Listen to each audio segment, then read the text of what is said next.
Assalamualaikum warahmatullahi wabarakatuh. Berjumpa lagi dengan Albamak TV. Salam petani seluruh Indonesia, seluruh dunia. Semoga selalu dalam keadaan baik dan selalu diberikan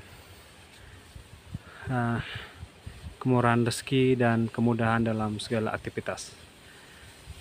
Kegiatan kita pada hari ini adalah membersihkan kebun, membersihkan lahan dengan cara menyemprot menggunakan herbisida, racun herbisida jenis sistemik atau racun minyak.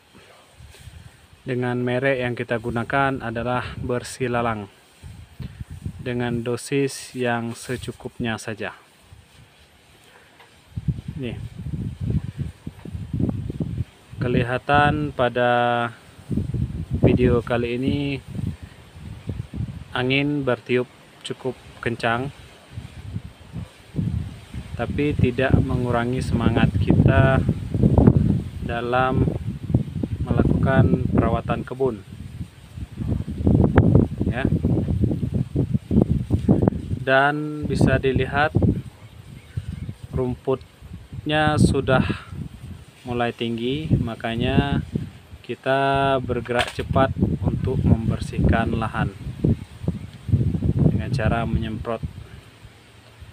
Kalau pakai mesin rumput itu ya, yang kita potong pakai mesin, itu hasilnya memang bagus, boleh dibilang sangat bagus dibanding dengan kita menggunakan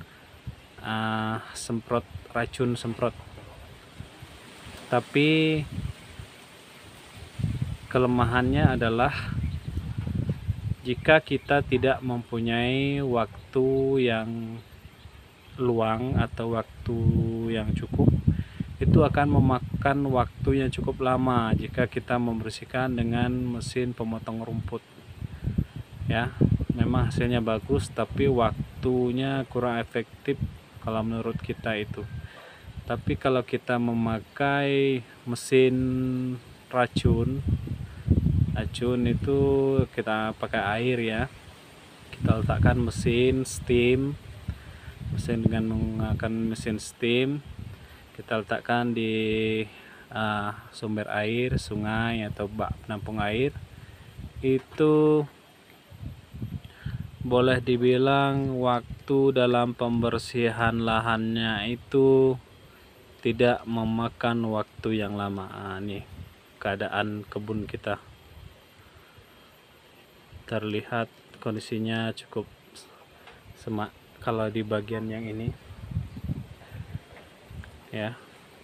Kalau di bagian yang di belakang ini itu tidak terlalu semak, ya, tapi sudah mulai ditumbuhi rumput, sehingga kita harus bergerak cepat dalam membersihkannya. Kita mengambil video dari pondok ini, dari pondok kebun kita.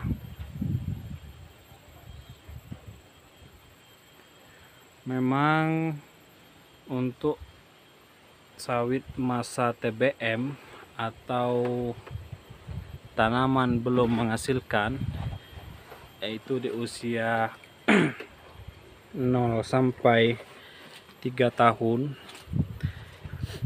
itu memang butuh kesabaran ekstra, kesabaran dalam perawatan, kesabaran dalam pengeluaran, karena kita sangat banyak mengeluarkan uang, ya, dana dan tenaga kita pun cukup terkuras selama 3 tahun ini.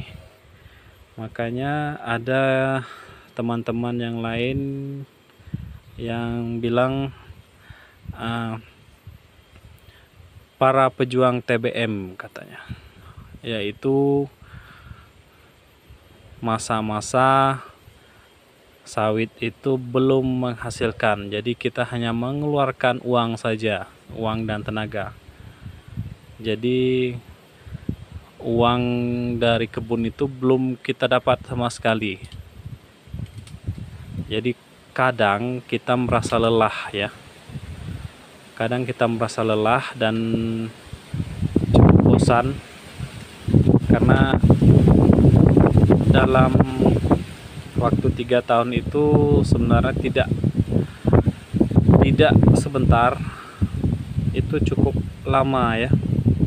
Boleh dibilang apabila lagi kita selalu melihat kebun itu, kita berpikirnya kapan ya tanaman kita ini dapat menghasilkan uang, kapan ya kebun kita ini bisa panen, rutin panennya sehingga ada pemasukan. Nah, itu yang menjadi titik fokus dari para pejuang TBM, karena kita sebagai pejuang TBM, apabila kita tidak kuat modal, tidak kuat tenaga, ya boleh dibilang sawitnya akan lambat pertumbuhannya. Contohnya seperti yang di depan kita ini. Karena memang kami juga bukan petani yang punya banyak uang, yang selalu punya pupuk, selalu punya dana untuk membuat ini, membuat itu. Tapi kita juga terkendala dana dan tenaga, terutama dana ya. Misalnya kalau kita punya dana itu tinggal kita tunjuk aja orang atau orang lah ya untuk mengerjakannya, itu selesai, bersih kebun kita. Tapi karena kita kekurangan modal, kekurangan tenaga, jadi kita santai saja, boleh dibilang tidak terlalu ngebut dalam perawatan pemupukan. Nah, contohnya seperti ini, sudah mulai semak, sudah hampir setinggi, sudah ada yang setinggi pinggang rata-rata rumputnya, bahkan ada yang mulai setinggi manusia dewasa. Baru mulai kita mau lakukan pembersihan ya. Jangan dicontoh yang seperti ini ya. Mungkin karena kesibukan dan juga terkendala dana dan tenaga. Jadi itulah kekurangannya. Harapan kita semoga tanaman yang kita rawat ini dengan semampu kita ini dapat melewati cobaan para pejuang sebagai pejuang TBM itu usia 3 tahun kurang ini. Ini baru 23 bulan ya, berarti masih 1 tahun lagi ini. Masih 1 tahun lagi baru boleh dibilang kita mulai akan menikmati hasilnya jika tanamannya bagus, hendaknya bagus ya. Nah, itu teman-teman. Terima kasih atas waktunya. Sampai jumpa lagi. Assalamualaikum warahmatullahi wabarakatuh.